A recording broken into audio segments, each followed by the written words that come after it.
Well, hello ladies and gentlemen, and welcome to Rider Ramblings. I've got one that I'm editing at the moment, which will come out tomorrow, and then this one will probably come out over the weekend. So we're getting lots at the moment of Rider Ramblings. Most bizarre. Oh, what's Charlie doing with his lights on? Anyhow, right, yes, lots and lots. So, update on the nose, first of all, the operation. Went to see the vet on Tuesday after lunch, and he's exceptionally happy with the, person turning right but indicating left, but that's because they were going to actually go left once they turned right. Okay, never mind. Where was I? Oh yes, he's very happy with how my nose is recovering, and he says it's looking beautiful. I think there are probably better adjectives than that. Because it's anything but beautiful. The bad news is that he sent the tissue off that he removed for a biopsy. So this is the second biopsy. The first biopsy was for him to do the chopping. And the second biopsy is not good. I'm going to need another operation. So tomorrow, I see a different surgeon because it seems that this operation is much bigger, unfortunately, and will require some reconstructive surgery. So I'm actually seeing a surgeon who can do the operation and the reconstructive surgery. Now, how quick is that? I was in for surgery last Thursday.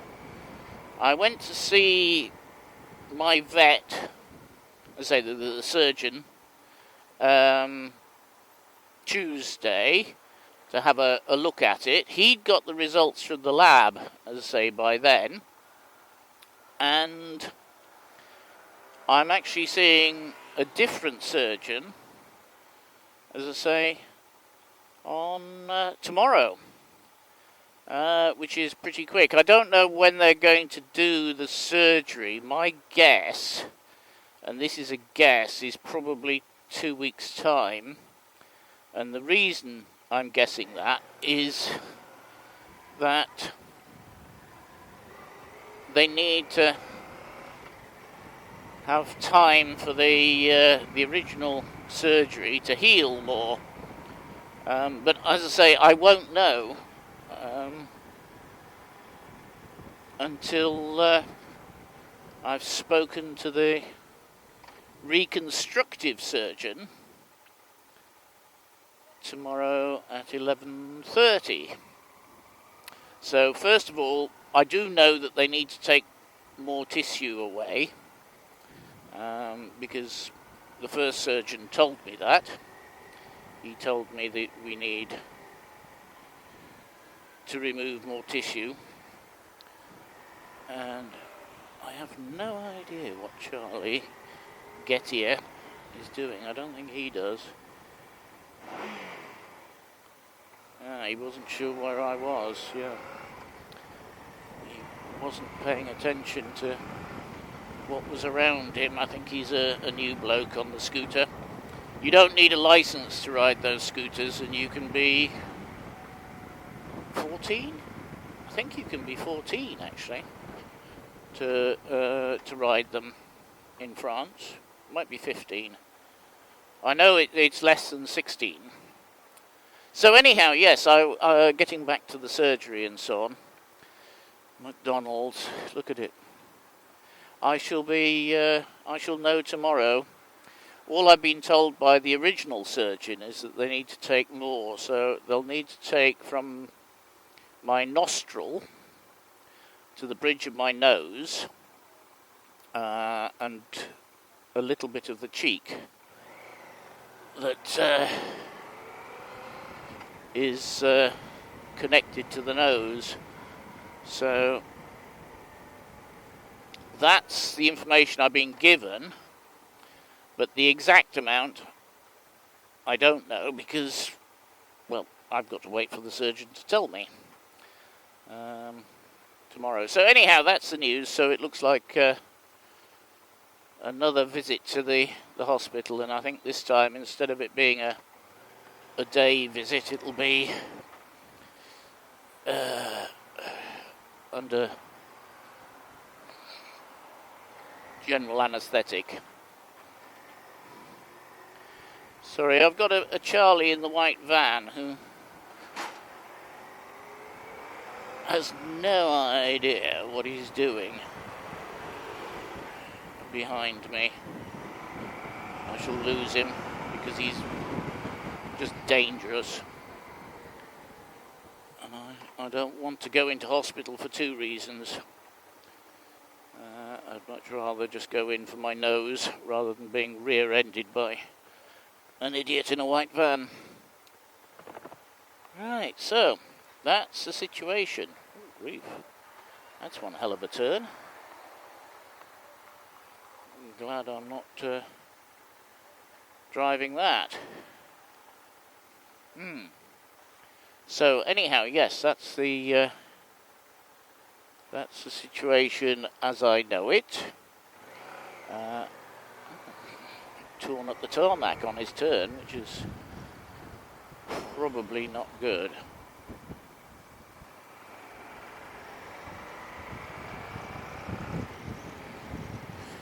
Yes, scooterist behind me obviously has not driven an HGV and consequently did not give that lorry sufficient room, and he was actually very lucky not to get collected by the lorry as it was turning into the petrol station there.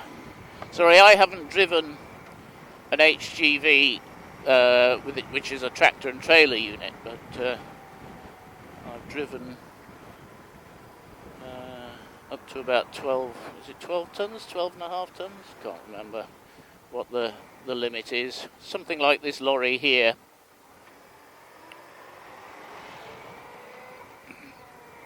Is what I've driven, so I do understand some of the problems that HGV drivers actually have.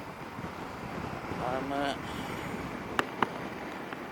a bit of a believer in that if you want a driving license, you should have experience in all types of vehicles, so you understand the problems that other vehicles on the road have.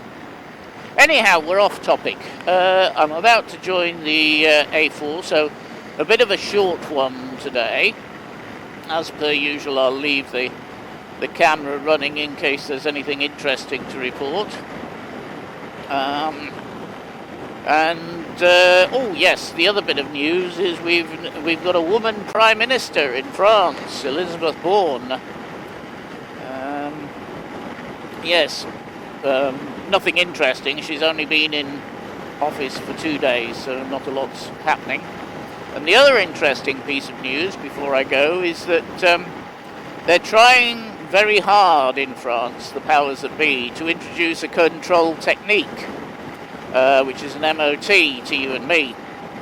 Now, the reason they say they want the control technique is to cut down on the noise that motorcycles make. And of course,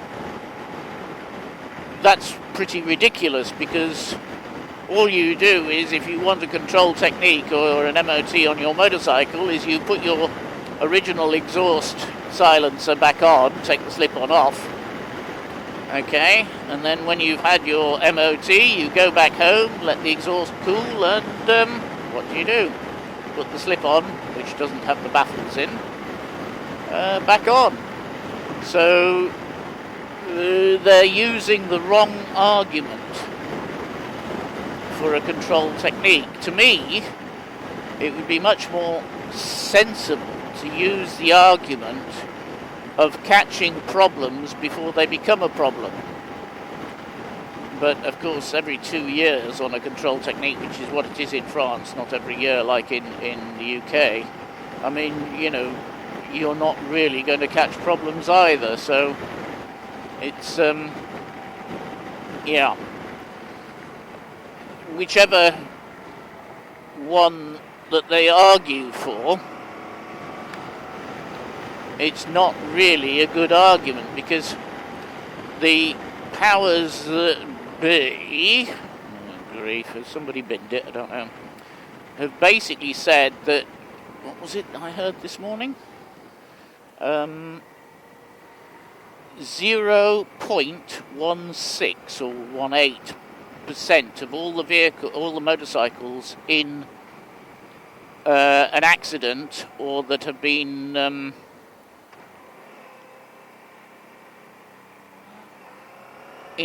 inspected by the police, would have failed the control technique. So quite simply, you know, the argument that we're not looking after our bikes and we need somebody to tell us to do so is not really a good argument. Anyhow, I'm going to shut up and fight my way onto the Périphérique. I'm a bit late today, actually. They didn't give me much time to get from one side of Paris to the other, so hopefully we're not going to have too many problems. But looking at this and looking at the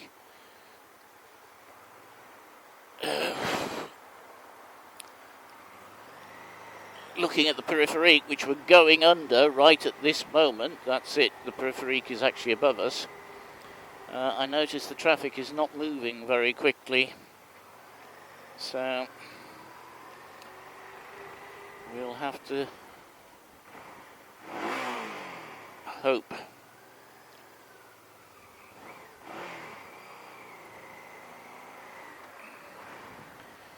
that nobody's actually binned it, because it is, what, 12-ish, lunchtime-ish, so I wouldn't expect the Périph to be massively busy. Yes, Charlie.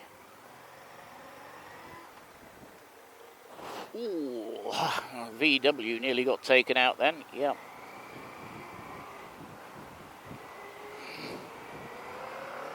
Right, thank you very much, and we'll speak to you next time.